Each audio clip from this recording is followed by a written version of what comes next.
Nama saya Putri Anggita Istorno dari kelas 12 Alam 1. Di sini saya akan melakukan ulangan lisan. Peristiwa yang mengancam disintegrasi bangsa yang terjadi dalam kurun waktu 20 tahun, yaitu tahun 1945 sampai dengan tahun 1965. Yang termasuk peristiwa disintegrasi bangsa dalam bidang ideologi yaitu PKI Madiun, pemberontakan DITI, dan G30S PKI. Yang termasuk peristiwa disintegrasi bangsa dalam bidang kepentingan yaitu BFO, persoalan negara federal, dan PRRI atau Permesta. Peristiwa PKI Madiun terjadi di Madiun, diawali dengan adanya perjanjian Renville.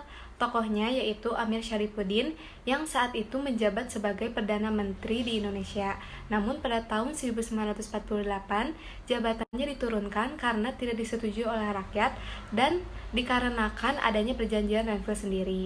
Nah, karena Amir Syarifuddin merasa dendam, ia membentuk Front Demokrasi Rakyat. Front Demokrasi Rakyat adalah kesatuan dari beberapa partai yang berhaluan komunis di Indonesia. Nah, partai-partai itu ada PKI, Partai Sosialis Indonesia, dan Partai Buruh Indonesia. Selain tokoh Amir Syarifuddin, ada juga tokoh Musso. Musso adalah seorang PKI yang menetap di Moskow. Ia pulang ke Indonesia pada tanggal 11 Agustus 1948 dan langsung menyatakan diri sebagai anggota FDR. Nah, Amir Syarifuddin dan Musso memiliki tujuan masing-masing. Amir Syarifuddin bertujuan untuk merencanakan penurunan kabinet Hatta, sedangkan Musso bertujuan untuk membentuk negara sosialis Indonesia yang berpusat di Madiun. Kemudian, Musso berhasil memproklamirkan Republik Soviet Indonesia yang berpusat di Madiun pada tanggal 18 September 1948. Nah, karena adanya terjadinya pemberontakan di Madiun, pemerintah Republik Indonesia mengirimkan pasukan tentara ke Madiun. Pada akhirnya, Amir Syarifuddin berhasil ditangkap dan Musso tertembak mati. Nah, sisa dari pasukan PKI tersebut ada yang kabur ke Kediri dan ada juga yang berhasil ditangkap. Nah, yang kabur ke Kediri, di antaranya ada selanjutnya ada pemberontakan DITI. Nah, DITI itu singkatan dari Darul Islam, Tentara Islam Indonesia. Nah, yang pertama, pemberontakan DITI ada di Jawa Barat. DITI di Jawa Barat diawali dengan perjanjian Renville, di mana para TNI yang berada di garis dan markas Panmuk harus pindah ke wilayah RI. Wilayah RI yaitu Jawa Tengah, Jawa Timur, Yogyakarta, dan sebagian Sumatera. Tetapi ada beberapa TNI yang menolak pindah, yaitu Laskar Hibullah dan Sabilillah yang dipimpin oleh Kartosuwirjo. Ketika di Jawa Barat terjadi kekosongan kekuasaan, Kartosuwirjo memproklamirkan berdirinya negara Islam Indonesia yang didukung TII sebagai para tentaranya. Masih tersebut terjadi pada bulan Agustus 1948. Nah, untuk mengatasi pemberontakan DITI di Jawa Barat, pemerintah RI mengirimkan pasukan divisi Siliwangi. Nah, divisi Siliwangi sendiri menggunakan taktik pagar betis untuk menyerang DITI. Operasi militernya disebut juga dengan Operasi Baratayuda. Pada akhirnya, Kartosuwirjo berhasil ditangkap dan tertembak mati di Tasikmalaya pada tahun 1962. Selanjutnya ada pemberontakan DITI di Jawa Tengah. Pemberontakan itu terjadi pada tahun 1948 yang dipimpin oleh Amir Fattah. Amir Fattah sendiri ditawari jabatan sebagai Panglima DITI oleh Kartosuwirjo. Ia pun bergabung dengan DITI. Pada akhirnya, pemberontakan berhasil dipadamkan pada tahun 1991. Amir Fattah berhasil ditangkap karena tidak didukung oleh penduduk sekitar. Selanjutnya, pemberontakan DITI di Sulawesi Selatan. Nah, pemberontakan itu dipimpin oleh Kahar Muzakar. Ia adalah seorang tentara yang berasal dari Sulawesi Selatan yang ditugaskan di Jawa. Kemudian ia dipulangkan ke Sulawesi Selatan untuk mengatasi masalah KGSS, yaitu Komando Gerilya Sulawesi Selatan.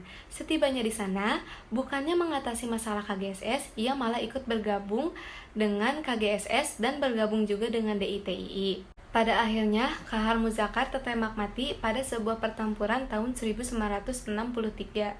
Selanjutnya ada pemberontakan DITI di Kalimantan Selatan. Pemberontakan itu dipimpin oleh Ibnu Hajar. Dia adalah seorang panglima angkatan laut dari Kalsel yang merasa kurang puas terhadap kebijakan pemerintah yang akan membubarkan angkatan laut di Kalimantan Selatan. Akhirnya dia pun bergabung dengan Kartosuwirjo. Pada tahun 1963, Ibnu Hajar berhasil ditangkap dalam sebuah pertempuran dan ia pun dijatuhi hukuman mati oleh pemerintah. Selanjutnya, pemberontakan DIY-TII di Aceh. Pemberontakan itu dipimpin oleh Daud Bere. Latar belakangnya karena ketidakpuasan rakyat Aceh yang wilayah Acehnya dimasukkan ke Provinsi Sumatera Utara. Karena itu, pada tahun 1953, Daud Bere memasukkan Provinsi Aceh ke dalam negara Islam Indonesia. Mengatasi hal itu, pemerintah RI mencoba mengakomodasi Aceh sebagai Provinsi Aceh pada tahun 1959. Pada tahun 1962, Daud Bere pun kembali dari pertempuran dan diampuni oleh pemerintah. APRA memberontak pada tahun 1950 karena kedatangan APRIS atau Angkatan Perang Republik Indonesia Serikat ke Bandung. Raymond Westerling dibantu oleh Sultan Hamid II. Sultan Hamid II merasa kecewa karena ia tidak dijadikan Menteri Pertahanan Indonesia yang saat itu dijabat oleh Sultan Hamengkubuwono IX. Ia berniat membunuh Sultan Hamengkubuwono IX dan membunuh TB Simatupang yang saat itu berjabat sebagai Kolonel Angkatan Darat. Mereka berdua merencanakan penyerangan ke Jakarta, tetapi gagal sehingga Raymond Westerling berhasil kabur ke Belanda, sedangkan Sultan Hamid II berhasil ditangkap dan dijatuhi hukuman mati oleh pemerintah. Yang kedua, ada pemberontakan Andi Aziz. Pemberontakan ini terjadi di Makassar pada tahun 1950. Latar belakangnya karena Andi Aziz yang saat itu menjabat sebagai Kolonel Angkatan Perang Belanda atau KNIL menolak kedatangan APRIS di Makassar. Ia menculik para panglima APRIS di Makassar. Kemudian pemerintah Republik Indonesia mencoba memberikan toleransi kepada Andi Aziz untuk melapor dalam tenggat waktu 4x24 jam atau 4 hari ke Jakarta. Namun, ia tidak melakukan apa-apa dan terlambat melapor. Setibanya di Jakarta, ia langsung ditangkap dan langsung diadili. 3. Ada pemberontakan RMS. RMS singkatan dari Republik Maluku Selatan. RMS sendiri adalah sebuah negara baru yang diproklamirkan oleh Sumokil, yaitu mantan Jaksa Agung Negara Indonesia Timur pada tanggal 1 April 1950. Tujuannya untuk memisahkan Maluku dari wilayah RI dan membuat pemerintahan sendiri. Pemerintah RI mencoba berunding dengan Sumokil dengan mengirimkan Dr. Jalaimena, tetapi perundingan gagal. Yang kemudian pemerintah RI harus menggunakan cara militer untuk menumpas pemberontakan. Dikirimlah Alex Kawilarang dengan pasukannya ke Maluku. Pada tahun 1963, Alex Kawilarang dan pasukannya berhasil menangkap Sumokil di Pulau Seram dan dijatuhi hukuman mati.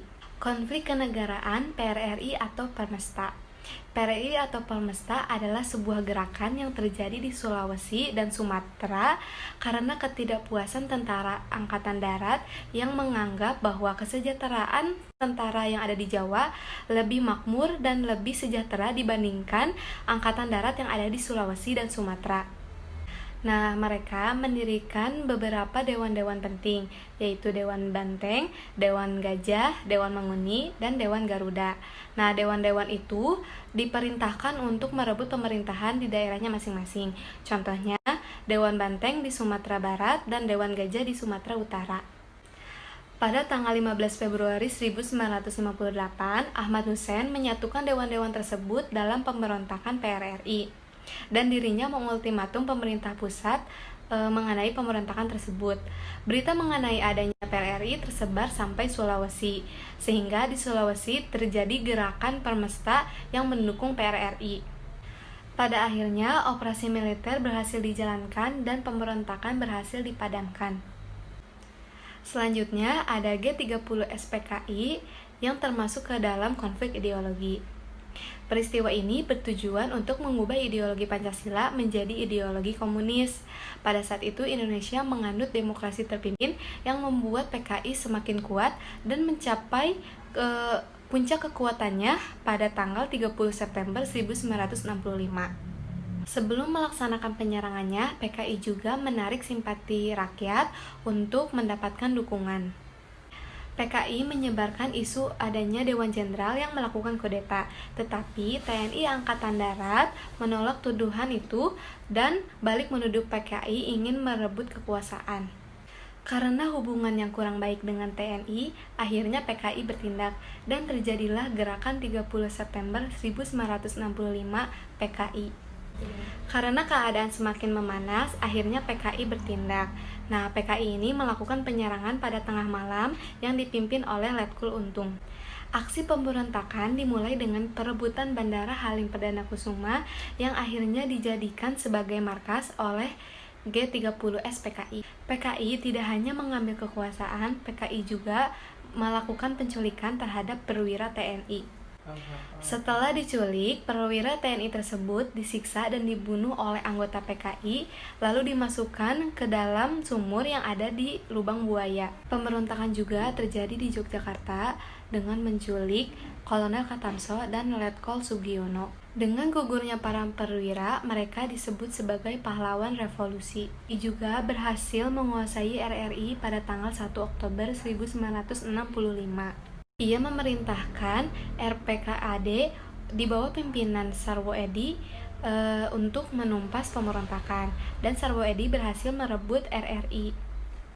Pada tanggal 1 Oktober 1965, Bandara Halim Perdana Kusuma dan Lubang Buaya dapat dikuasai oleh RPKAD. Teladanan tokoh bangsa.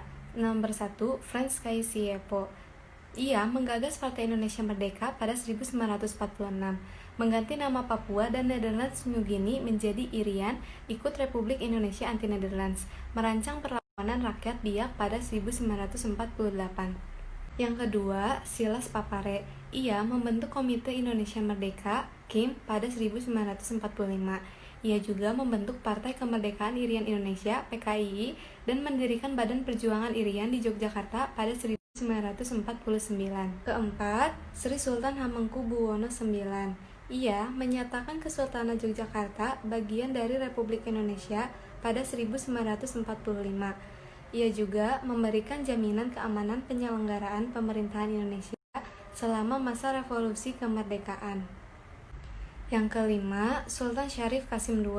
Ia menyatakan dukungan dan kesetiaannya terhadap Indonesia. Ia juga menyumbangkan uang sebanyak 13 juta gulden untuk perjuangan rakyat Indonesia. Ia juga mengajak raja-raja di Sumatera Timur untuk memihak Republik Indonesia. Yang keenam, Ismail Marzuki. Ia menciptakan lagu-lagu bernuansa perjuangan.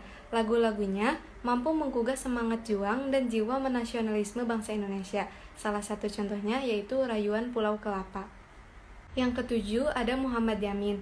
Ia berjuang melalui pemikiran politik dan karya sastra, serta menyumbangkan konsep Pancasila dan Undang-Undang Dasar 1945. Lawan kolonialisme Belanda dan turut terlibat pertempuran dengan Belanda pada masa awal kemerdekaan. Yang kesembilan, ada Slamet Riyadi. Ia menjadi kepala komando setiap peristiwa perlawanan di Surakarta dan terlibat dalam penumpasan DITII Jawa Barat dan RMS. Yang ke-10 ada Aha Nasution. Ia memimpin divisi Siliwangi dan menjadi kepala staf Angkatan Darat, KSAD, dan Menteri Keamanan Nasional. Yang ke-12 ada MT Haryono. Ia menolak rencana PKI membentuk Angkatan Kelima dan menjadi korban dalam peristiwa G30S PKI 1965. Tokoh terakhir yaitu Muhammad Hatta. Ia memperjuangkan nasionalisme Indonesia sejak masa pergerakan nasional dan pemikirannya menjadi pijakan utama integrasi nasional.